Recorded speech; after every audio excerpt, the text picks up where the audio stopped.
Hello and welcome to another Doctor's Assistant 1 video. Today I'm doing a video, a Doctor Who related video, obviously, about why I think Matt Gatiss shouldn't be the head writer. And now I know quite a few people might just be all like, oh, well, if you don't think Matt Gatiss should be the head writer, well, you quite clearly hate him, you're such a faggot, or whatever, just because I have an opinion and I'm voicing it on YouTube. Well, before you do that, you should actually listen to the reasons why I think he shouldn't be the head writer, and then you might change your opinion, or have the same opinion, and stuff like that. Just because someone doesn't agree with you shouldn't mean that you have to, violently disagree with them to the point where you have to, swear about it and stuff like that, which really bugs me on YouTube. Anyway, now that I've got that out of the way, because also, just because I don't like the idea of Matt Gatiss being the head writer doesn't mean that I don't like him as a writer. Okay, he's not the best writer in my opinion, but he's not the worst writer ever. There is a worse writer that I can think of off the top of my head. I can't remember his name, but he is really bad. But the reason why I think that I don't like the idea of Matt Gatiss being the head writer is because the likelihood of him being the head writer is very likely, because he's like Steven Moffat's second in command. So when Steven Moffat ever does leave, unless he obviously turns into a Sideman and continues writing, Doctor Who even as a Sideman and whatnot. I kind of got that joke from Who Addicts Reviews. Brilliant guys. You should go check their channel out. Anyway, the reason why I don't particularly like the idea of Matt Gatiss being the head writer is because, for example, he mainly writes historical pieces, so, and don't get me wrong, some of them are really good, like Unquiet Dead. Love that episode. That is one of his best, hands down. But then you get episodes like, Idiot's Lantern, which is it's okay, it's average. And then I think that's about it, I think, really, that he wrote in Russell's era. He wrote more in Steven Moffat's, but that's because Steven Moffat, I think, maybe likes Matt Gatiss as a writer more and whatnot. And he has written, what has he written? He's written Victory of the Daleks, which is meh. Is okay until the Paradigm Daleks come in, and I don't mind their design, but just the fact that they never really use them from there on always irritates me, because I either change something in Doctor Who and keep doing it, or don't change it at all. And then he's written Cold War, which I really like. I know Tom Dix over at Epic Who, great guy, by the way, you should check his channel out as well. He hates Cold War. It is the shortest New Who episode, literally just running up to 40 minutes, not even over that, really. One of the shortest episodes. So, I mean, a lot of his episodes do have cop-out endings, and that's one reason why I don't like the idea of him being head writer. Cop-out endings, him only mainly still doing sort of historical pieces.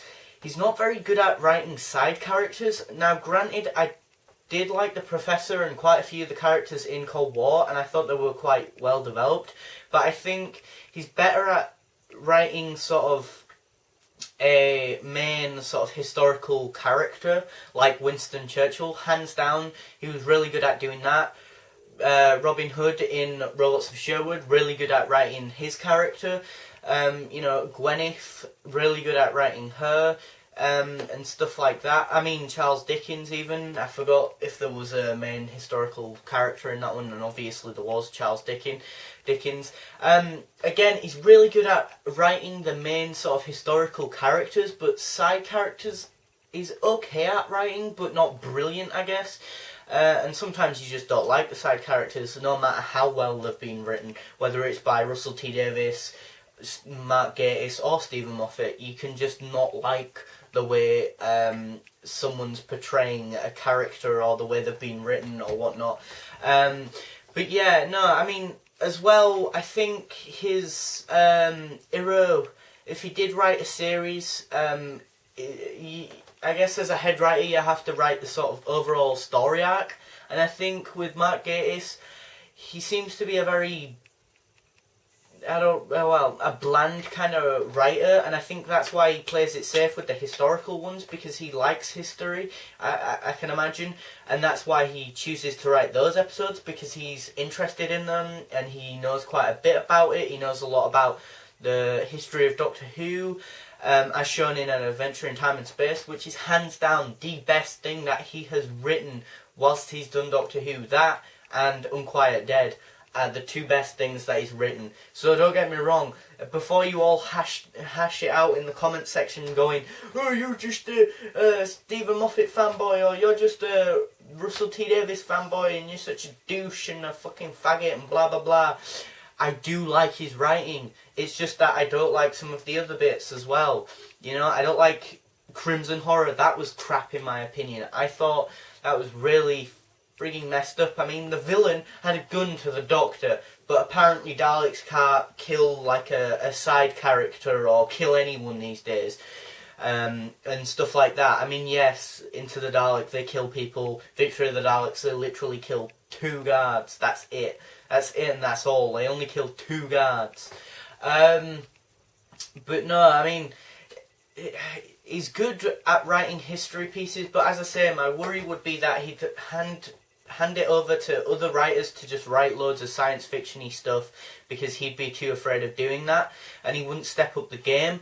A lot of his sort of story arc might be very bland, very predictable, and as a member of the audience, I think that'd be boring to watch then, because then it'd be like, oh, I bet you this thing's going to happen there, and then later down the line it unfolds and I was right, or someone else was right, don't even have to be me, and then they were like, oh, well, what was the point in watching it then? Because what was the point in watching it unfold? Because I already guessed that beforehand, you know?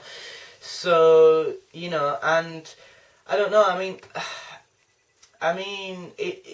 and with a lot of his episodes, the monsters that he's created, like the Gelth and stuff like that, I've wanted to see more of, and the Ice Warriors Return, I wanted to see more of it, and I don't know, I mean, he's really good at setting the sort of historical scene. Whether or not he'd be able to do that in a futuristic setting, I don't know. I don't know if he'd ever be able to step up his game and ever, you know, write a futuristic episode.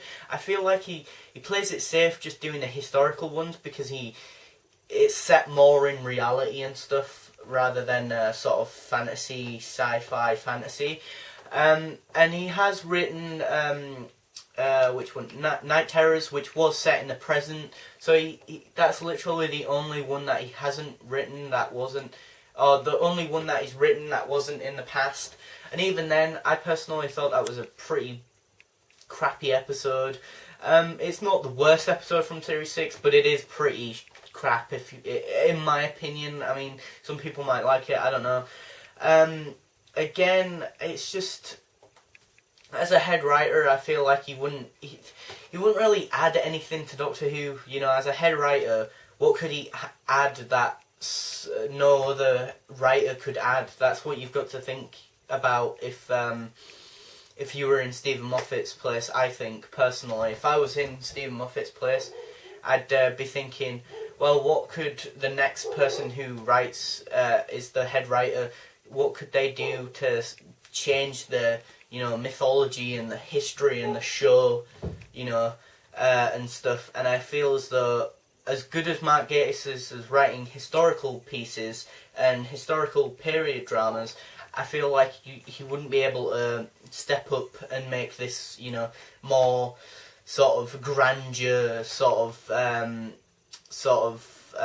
journey into the unknown, and make the show, you know, his own and that, and he wouldn't be able to take it, you know, like, take control of the beast that is Doctor Who, you know, as a writer, because it'd be too much pressure for him, and I think he'd really, you know, swell up under the pressure, I think, personally, as a writer, and that. But these are all just my opinions. You can always comment below what your opinions are. Please refrain from using foul language towards my opinion just because you don't agree. You can disagree all you want, but again, I just would prefer it if you refrain from, foul language, thanks.